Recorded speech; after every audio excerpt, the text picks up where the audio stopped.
Shalom to everybody! Un tā Vesmelgrava politiskais bojviks atklās jums noslēpumu. Vai kāds drošībnieks ir? Nu, varbūt kaut kur ir. Ok, kaut kur ir. Tātad, Latvijā koloniālo pārvaldi veids homoseksualisti un zagļi. Kā lietišķs piemērs bija pēdējais Lemberrastu balsojums, kad iebalsoja Petgaru. Tagad par Petgaru detalizēt.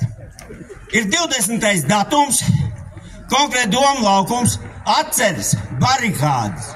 Arī tās sāk ropļot. Galvenais iemesls, es biju tur, lai nepieļautu šādu momentu. Un notiek tādi interesants moments, kā masmediji, Soros kontrolētie, ņem interviju no Petgara. Nu, es viņam netraucēju, 2 metru attālumā atrados, pabeidz. Es saku, Petgar, drīkst jautājumu. Viņš no manis aizmokā kā no vilkā. Un atdūrās uz ko? Uz lāčā. Uz Anitas 2 buferiem. Un turpat arī palika. Un tālāk jau aiznesās sarunu par satversmi un tā tālāk. Viņš pateica, man satversmi sirdī. Es zinu, Staņislavskis teicā, neticu, ja viņš būtu pateicis, satversmi mani pie pakaļas vai pakaļā, es viņam ticētu. Un tagad nedaudz lietišķāks variants. Mēs bijām uz barikādēm. Mēs nebijām par to Latviju. Ne par to Latviju. Uz banera ir jautājums. Kur ir 1936. gada soda likums? Kur viņš ir? Kāpēc vispār bija vajadzīgs barikāds? Barikāds bija vajadzīgs, lai likumīgi izzaktu Latviju. Kas to darīja?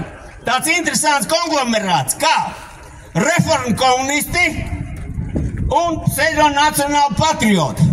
Atsaucē uz dīvānu rakstu 1994. gads obligāti. Nākamais.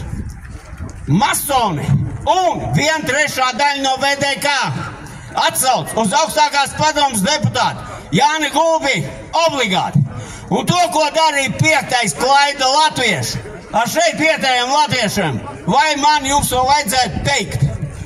Tātad, vēlreiz, ļoti pareizs jautājums. Uzrādīt oriģinālu, to, ko viņi noteikti nevar. Un es nobeigšu ar vienu. Nezinu, manuprāt, kolosāli sakāmo. To, ko Noziedznieku apvienības deputāts Kolija pateica Eiropas parlamentā. Viņš pateica, ejiet jūs nahuj, īsti un konkrēti. Paldies!